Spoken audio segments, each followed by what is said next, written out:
Армысыздар, құрметті көрермендер. Бүгін TEDx форматындағы конференциямыздың келесі қонақтарына кезек береміз. Бүгінгі қозғайтын тақырыбымыз жаңа есім, патриотизм және сананың ашықтығы. Ақерке, бүгінгі келіп отқан қонақтардың өздері сол атауларға сай азаматтар деп білем мен өз басым. Иә, шыңыз дұрыс айтасыз. Біздің арамызда 100 жаңа есім арнайы жобасының, яғни рухани жаңғыру бағдарламасының арнайы жобасының жеңімпаздары Айдос мырза және Нұрлан мырза. Жалпы 100 жаңа есімге тоқталатын болсақ, бұл бағдарлама 2017 жылдан бері бастау алған екен. 2017 жылы 2098 адам бұл бағдарламаға қатысамыз деп өтініш білдіріпті. Ал енді дауыс берушілердің саны 1 миллион болған екен, шыңыз. Мен ойлаймын, бұл өте жақсы көрсеткіш. Осы тұста екеулеріңізге де мынандай сұрақ. Жалпы бұл бағдарламаның басталып, бұл бағдарламаға қатысам деген шешімді қалай қабылдадыңыздар? Әрине, ең бастапқы 100 жаңа есім жобасын басталғанын біз бәріміз білеміз. Бірақ та мен сол 100 жаңа есімге қалай кіргенін өзім білмей қалдым. Себебі ең бастапқы бүгінгі таңда қай салада болсын да, қандай адамдар бірақ осы тәуелсіз кезінен бастап өзінің осы еліне деген көптеген еліміздің дамуына үлес қосқан адамдарды солай кіргіземіз, сондай 100 жаңа есім жобасына енгіземіз деген сондай үлкен жоба басталды. Енді мен өзім сол жобаға кіргенім 500-ке енгенімді білемін, себебі оға дейін мен білген жоқпын, себебі мен сол істеп жүрген орнымнан сол менің аты жөнімді, бүкіл тарихымды беріп қойды. Жаңағы жұмыс орныңызды нақтылай кетіңіз осы кезде. Кітапхананы айтып өтсеңіз. Иә, әрине, мен өзім жұмыс істейтін жерім ұлттық академиялық кітапханада, сол жерде неге мысалға кітапханашыда болмасқа деген сізді ұсынды сол жерде. Керемет. Айдос мырза, сізде 100 жаңа есімнің есімісіз, мынау Абайдың мүсінін әзірлеп, оны мынау орталық Қазақстан концерт залының ішіне енгізіп, сол арнайы сыйлық ретінде табыстадыңыз. Жалпы бұл осындай мысал қайдан келді сізге? Шабыт не себеп болды, не түрткі болды? Айдос мырзаға қосып кететін бар. Қазақстан Республикасының жалғыз гиперреалисті, шыңыз. Рахмет. Енді мен өзім жаңа айтып өткендей өзімді білмей қалдым. Менді осылай ұсынды.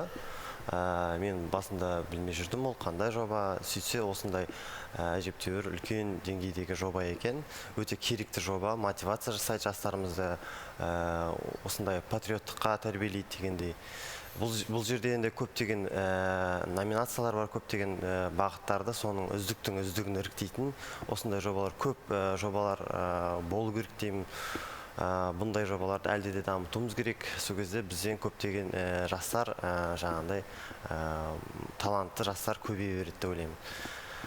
Енді мен өз бағытымда, бұл жерде мен біраз жаңағындай елімізде осындай патриоттық сезімменен, жаңағындай елімізде осындай өнер дамымаған екен, шет мемлекетте, басқа мемлекетте бар сала екен біле отыра, мен осыны елімізде дамытуға біраз күшімді 2010 жылдан бері айналысып жүрмін осындай өнерді дамыту үшін.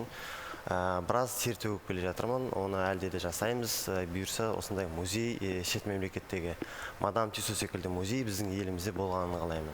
Сөйтіп жаңағы 175 жылдық Абай атамыздың мерейтойына президентіміз осы істеген тапсырғаннан кейін сразу бірден кірсек, осын мен жасауым керек деп бірден қолға ала кеттім. 1 жыл бойы оны алдын ала зерттедім. Одан кейін жасау тәсіліне 4 айдай уақыттай кетті деп. Бәрекелді. Осы тұста 100 жаңа есім деп атап өтірміз ғой, Ақерке. Соның негізгі прототипі Финляндия елінде сонау 19 ғасырдың басында, ортасында бастама алған екен. Ол ғұлама сондай 100 жаңа азаматтарды, 100 азаматтың басын қосып, дәрігері бар, мұғалімі бар, тіс дәрігері бар, ішінде әртүрлі мамандықтардың иелері бар. Соның барлығын бүкіл елге таратып, әрқайсысы үйіме кіріп тоқылдатып, сен бүгін қандай кітап оқыдың? Жақсы тазаландың ба? Тісіңді дұрыс шайдың ба? Демалысың қандай болды? Жаттығуды дұрыс істедің ба? Көршілеріңмен дұрыс амандастың ба? Бүгін жақсы сөздер көп сөйледің ба? Дегендей секілді мысал ретінде әрқайсысына соқты. Бұл 100 жаңа есім деген енді жай ғана беріле салған есім емес шығар, сіздерде үлкен жауапкершілік, үлкен міндет тартып отырсыздар. Сол 100 жаңа есім арқылы сіздер де мына ортамызды толықтырып, соларға ақпарат беріп отырсыз. Осы тұста Олжас мырза, жалпы мынау рухани жаңғыру үлкен бағдарламасы іске асты. Енді өзіңіз аттас Олжас бауырымыздың ақпараты бойынша, мысалы үшін көрші елде Қытай Халық Республикасында Қазақстанды зерттейтін 17 институт бар дейді. Мынау рухани жаңғыру институтының өзінің ашылуы біз үшін бір жақсы жаңалық, жақсы бастама болды деп білеміз. Жалпы осы тұста біз өз-өзімізді дұрыс танып отырмыз ба? Тануға талпыныс жасап келе жатырмыз деп ойлаймын. Өйткені соңғы жылдары жалпы рухани жаңғыру деген бұл кеше басталған немесе ертең аяқталатын процесс емес, бұл үздіксіз жүріп жатқан, әрқашанда қаузап тереңдетіп отыратын мәселелерін анықтап сонымен жұмыс істейтін осындай үлкен жұмыс деп ойлаймын өз басым. Ал енді соңғы жылдары бізде мына рухани жаңғыру жобалық осындай офистері құрылды әр аймақта. Одан кейін мына абай орталықтары, сіз айтып отырған сол Қытайдың өзінде де Қазақстанның мәдениеті мен тілін, әдебиетін танытатын абай орталықтары, мысалы үшін Қазақстан орталықтары, мысалы үшін дүние жүзінде бізде Қазақстанда қаншама Конфуций институты бар, мысалы үшін 5 институт бар, сыныптары бар, Гёте институттары бар дүние жүзі бойынша. Сол сияқты біз өзіміздің мәдениетімізді таныстыру үшін абайдың орталықтарын көптеп ашуымыз керек деп ойлаймын. Мысалы үшін Сирияда жаңағы Әл-Фараби орталығы ашылады биылғы жылы деп, сондай үлкен жұмыстар жүрген. Сондықтан осы жұмыстардың барлығы мына біздің қазақтануға, еліміздің тарихын ары қарай зерттеуге, оны танытуға үлкен атқарылып жатқан жұмыстар деп ойлаймын. Жалпы Олжас мырзаның айтып отқаны, егер біз жаңа Айдос мырзаға, Нұржан мырзаға 100 жаңа есімді айтып отатын болсақ, Олжас мырзаның айтып отқаны ұлы даланың ұлы есімдері атты арнайы жобасының бір көрінісі. Бұл да рухани жаңғырудың 17 арнайы жобасының бірі. Егер 100 жаңа есім жобасына тоқталатын болсақ, статистика бойынша 2017 жылы бұл арнайы жобаға спорт саласынан 235 адам, мәдениет саласынан 307, бизнес саласынан Шыңғыс 257 адам, медицина саласынан 200 адам, қоғам белсенділері 889 өтініш білдірген екен. Және бұл жобаға 39 жасқа дейінгі біздің санаттағы азаматтар мен азаматшалар қатысалады. Бірақ мен ойлаймын, бұл жерде менің ойым бұл өте аз көрсеткіш. Неге медицина саласынан 1000-2000 жас өтініш білдірмеуге деп. Жаңа Олжас мырза дұрыс айтты. Бұл бір күндік болатын жұмыс емес. Әрине, рухани жаңғыру бағдарламасы 2017 жылы бастауын алған болатын. Қазіргі таңда бір 3 жылдық белесі бар бұл бағдарламаның. Әлі де бұл бағдарлама жүзеге асырылады. Әлі де бұл көрсеткіштер Шыңғыс жоғары көтеріледі деген ойым бар. Нұржан мырза, мысалы үшін бүгінгі қозғап отқан тақырып сананың ашықтығы. Жалпы қазіргі жастар, сіз өзіңіз ұлттық кітапханада қызмет атқарасыз. Санасы ашық жастар шетелді бет бұрып кетпей ма? Біз саналы жастарымызды жоғалтып алмаймыз ба? Қалай ойлайсыз? Әрине, бүгінгі таңда сананың ашықтығы ең бастапқы ойлаймын еліміздің сол тарихынан, кітаптардан басталады деп. Өйткені біз рухани жаңғыру деп айтамыз. Рухани жаңғыру ең бірінші, мен ойлаймын, сол мақала, бағдарлама ең бастапқы қазіргі жастарға деген бағдарлама деп сеземін. Себебі бүгінде сол рухани жаңғыруымыздың ең бастапқы міндеті бұл өзі ұлтымыздың өз болмысының қайтадан оралуы.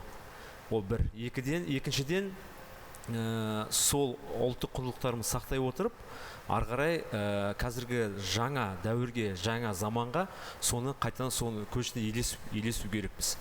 Сол кезде қазіргі жастарды ең бастапқы, енді біз айтамыз ғой, кітап оқу керек деген сияқты. Жоқ, сол ең бастапқы біздің қайтадан осы тілімізге деген ұлттық құндылықтарымызды мән беру керекпіз. Бәрекелді. Ақерке, осы жерде Айдос мырзаға бір жақсы сұрақ қойым келіп тұр. Енді ұлы даламыздың ұлы ойшылын мүсін дедіңіз. Бұл енді бір жағынан үлкен жауапкершілік. Абайды дұрыс мүсін дедім ба, жоқпын ба деп. Себебі түрлі сыни пікір айтатын адамдар міндетті түрде табылады. Сол мүсінді құрастыру арқылы сіз Абайды таныдыңыз. Одан бетер, бетпе-бет көргендей болдыңыз. Қандай сезімде болдыңыз? Не берді бұл сізге? абайдың мүсінін құр салып жүз жаңа есімге кірдім дегенде секілді ма, жоқ бір шабыт келді ма, бір абаймен рухани үндестік болды ма сізде? Енді менде осы 2010-нан бері осы саламен айналысып жүрмін. Бұл жерде мен бұрыннан біліп жүрдім. Тарихи тұлғалар, жаңағы себебі Мадам Тюссо музей мұражайында ол жерде отдел-отделмен бөлініп тұрады. Болливуд, Голливуд, тарихи деп бөлім. И міндетті түрде болашақта музей ашатын болсам, сондай бөлімдер менде де болады деп жаңағындай есеп жүрдім. Енді 175 жылдықта енді абайдың көптеген мүсіндері, көптеген картиналар салынып жатқан, оның бәрін мен біліп отырдым. Өйткені енді мынандай бағытта міндетті түрде керек деп, ол үшін мен көп картиналарды, нелердің барлығын сырып тастадым. Өйткені көпсі ол суретшілердің болжамдары бойынша Қана соған ғана мән бердіңіз ғой. маған керегі болды, тек оригинал сурет қана болды. Мен ол үшін жаңағы Семей мұражайына хабарласып, соны алып дегенде суретті сол арқылы мен зерттеп, барлық математикалық есеп арқылы соның барлығын дәл бейнесін шығардым деп ойлаймын өзім.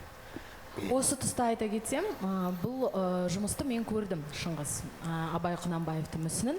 Жалпы менің инстаграмыма, яғни әлеуметтік желіге салғанда көбісі неге ол кісінің әжімдері жоқ, неге көрсетілмеген деген сұрақтар қойылып жатты. Біздің тарихты, Олжас мырза, біздің тарихты қарап отыратын болсақ, кітап беттерін, жалпы ақпаратты қарайтын болсақ, Абайды сондай бір кәрі кезеңін көрсеткен екен. Шыны керек, бір жастау кезеңі, орта жас кезеңі жоқ. Ал Айдостың ерекшелігі орта жас, Айдос, сонда сіздің мүсіндеген Абайдың жасы қаншада осы жерде? Енді жаңаға суретте, екі ұлымен тұрған суретте қандай жас болып тұр. Мен соншалықты сол жасты мен бет пішіні арқылы көріп тұрмын ғой мен. Сол арқылы уже әжімдері, нелері қаншалықты глубокий, қаншалықты жаңа терең, соның барлығын мен уже елестете отыра, есеппен шығара отырамын. Жерде айтатын мәселе Олжас мырзаға. Енді біз біздің жақсы бір әлемге танылған әншіміз Димаш. Біз 18 миллион қазақстандық Димашты мойындау үшін, енді қалжың әңгіме жүріп отыр ғой, 1 миллиардтан астам Қытайды мойындату керек болды деп. Енді осы тұста сананың ашықтығы, патриотизм дейміз, 100 жаңа есім, мысал үшін Айдос мырза 100 жаңа есімнің ішіне кірді, патриоттық лебізін білдірді, Абайды мүсіндеді. Осы тұста егер Айдос мырзаға бағанағы Тюссо бағанағы мүсіндер театрынан ұсыныс келіп, Айдос сен бізге кел, осы жерде қызмет жасасаған бөлек мүмкіндік жасаймыз, өзің бөлек көрмеңді ашып береміз дейтін болса, кетсе, жалпы сіз соған қалай қарайсыз? Жастардың мынау шетелде танылуы, шетел арқылы Қазақстан танытуы дұрыс па, жоқ? Енді көбісі айтады ғой, шетелге кетіп отыр, бұл дұрыс емес дегендей секілді. Өзіңіз көзқарасыңыз қандай бұл тұста? Мынау жаңа есім, патриотизм. Енді жаңа есім дегенде соңғы жылдары мына 100 жаңа есімнен бөлек Қазақстанда жастар танытуға, іріктеуге біраз жобалар атқарылып жатыр деп ойлаймын. Өйткені 100 жаңа есім бар, жастар кадрлық резерві бар, праймеризге қатысып депутат болам деп жатқан жастар бар. Сондықтан өзіміз айтып отырған Абайдың өзі айтады ғой, мансап деген биік жартас, оған өрмелеп жылан да шығады, самға ұшып қыран да шығады дейді. Сол жерде ең нағыз мықтылар, міне қасымда отырған екі азаматы кіл мықтылар, бұлар шынымен өз саласында жетістікке жеткен, содан халық өзі көріп бағасын беріп іріктеп алып шыққан осындай қаймақтың бетіндегі, сүт бетіндегі қаймақтар ғой, сол сияқты. Ал енді бұл азаматтарды біз енді Қазақстанның ішінде қысып ұстап отырмай, дүние жүзіне әрине танытуымыз керек деп ойлаймын. Олар бағындыру керек, әлемнің сахнасына шығу керек. Дүние жүзінің кино сахнасына біздің әртістер шығу керек. Ғылымда, өнерде, жалпы ізденісте ешқандай шекара жоқ деп ойлаймын. Сондықтан бұлар дүние жүзіне шығады, ал өзінің тамырынан Құламауымыз керекпіз дейсіз ғой. Өзінің тамырынан осы жеріне кіндігі байланған осындай азаматтар ол бәрібір айналып өзінің еліне келеді, өзінің еліне қызмет етеді деп ойлаймын. Жалпы Олжас мырзаның айтып отқаны рухани жаңғырудың 6 қағидаты бар ғой, соның ішіндегі сананың ашықтығы және бәсекелікке, қабілеттілікке сай келіп тұр. Қазіргі біздің алдымызда отырған 3 спикер де өз ретінде ерекше. Егер Нұржан мырза кітапхана саласында жұмыс істейтін болса, ол кісі жай ғана кітапхана саласында емес, IT мен кітапхана саласын ұштастырып жұмыс істеген азамат, сол үшін де жүз жаңа есімге енгізіліп отыр. Айдос Әкімғали мырзаны мен өте жақсы білемін, жұмыстарымен де зерттегенмін. Сондықтан мен былай айтылам, Айдос Әкімғали бұл кісі өзін-өзі жасаған адам. Өйткені өзінің бір сұхбатында айтқан болатын, YouTube-тан Өзі жасаған адам дейсіз ғой. Иә, өзін-өзі жасаған адам. YouTube-тан үйрендім деген. Өйткені Қазақстанда бұндай үйрететін институттар, мекемелер жоқ. Мен YouTube-тан бұның бәрін үйрендім. Бұл нені көрсетеді? Яғни, егер талап жасайын деген адамға әрқашан бұл да сананың ашықтығын көрсетеді. Ал енді Олжас мырза, сіз өзіңіз журналистсіз, шығыстанушысыз. Менің сізге сұрағым бар. Біз 100 жаңа есімді айтып отырмыз. Және сіз біздің бабаларымызды айттыңыз. Осы жастар мен біздің бабаларымыздың арасында үйлесімдік бар ма? Мен бар деп ойлаймын. Өйткені былай қарайықшы, біздің тарихқа қарайтын болсақ, Тұрсынхан Зәкенұлы деген үлкен профессор ғалым бар. Сол кісі айтады, осы біздің Қазақстанның, Орта Азияның аумағында ешқандай аймақта жоқ сондай бір керемет мультимәдениет қалыптасқан дейді. Өйткені бұл жерде біздің елді қарайықшы, Шығыс Қазақстанның өзінде қаншама Будда ескерткіштері бар. Көне Берелге барыңыз, Елеке сазына барыңыз, қаншама алтын грифондар, алтын жіптер, ескерткіштер, Үржар ханшайымы дейді. Кезінде сол ұлы далада Шоқан Уәлихановтың өзі айтады, әйелдердің сондай бостандығы болғанын, біздің елде діни фанатизм емес, сондай бір білім мен тәжірибеге деген ұмтылыстың болғанын айтады да. Сондықтан сол жерден Сұлтан Бейбарыс шықты емес пе? Сол жерден Әл-Фараби шықты емес пе? Сол жерден Ахмет Яссауи шықты емес пе? Осындай азаматтар, осындай керемет аурадан, осындай ортадан тәрбиеленіп шыққан. Сондықтан бүгінгі күнгі азаматтар солардың орын жалғаушы. Сұлтан Бейбарыс анау барып Египетті бағындырып, өзінің мемлекетін құрды. Әл-Фараби Мысырға, Дамаскіге, анау араб елдеріне дейін барып, сол жердегі патшаларды бағындырды. Оны Әл-Фарабиде жаңағыдай 7 тіл білген үшін патша өзінің тағына отырып сөйлетті деген де сөз бар. Сондықтан бүгінгі жастар сол бабалардың ізін жалғаушы азаматтар, соған болмасаң да ұқсап бақ, бір ғалымды көрсеңіз деген Абайдың сөзі бар ғой. Сондықтан бұл азаматтарда сол жолда талпынып жүрген қыздар мен жігіттер деп өзім есептеймін. Бәрекелді, Айдос Олжас мырза. Жалпы өкінішке орай эфиріміздің уақыты шектеулі, сіздермен көп тақырыптарды қозғап, қаузап, көп мәселелердің басын ашып, алдағы уақытта міндетті түрде сұхбаттасатын боламыз. Жалпы бүгінгі конференцияға келіп, өз пікірлеріңізді, өз ойларыңызды бөліскендеріңіз үшін мың алғыс білдіреміз. Жұмыстарыңызға сәттілік. Нұржан мырза, оқитын азаматтар көп болсын, оқу арқылы жаңғырсын барлығы, ұлтымыз жаңғырсын. Айдос мырзаға шынымен ақ әлемдік деңгейде танылатын бір үлкен мұражай ашып, сол жерде еңбек етіп, шәкірт тәрбиелеңіз, шәкірттеріңіз сізден оссын. Сол әлем төрлерінде еңбектері шығатын азаматтар болсын. Олжас мырза, шығыстың жұлдызы болыңыз. Алдағы уақытта осындай сараптамалық ойларыңыз әрдайым бөлісіп жүріңіз. Жалпы біздің эфирге келгендеріңізге үлкен алғыс білдіреміз. Рухани жаңғыру мақаласы 2 басты сұраққа жауап береді. Мен қандай болдым осы уақытқа дейін, және мен болашақта қалай дамимын. Сондықтан сіздерге қазіргі таңда біздің қоғамымызда, қазақ қоғамында алып отырған орындарыңыз ерекше. Үшеулеріңіздің де әлі де болашақта алар белестеріңіз көп болсын деп айтам.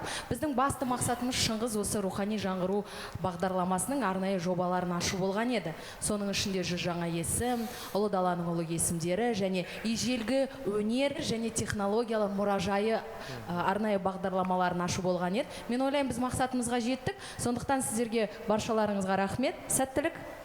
Рахмет үлкен.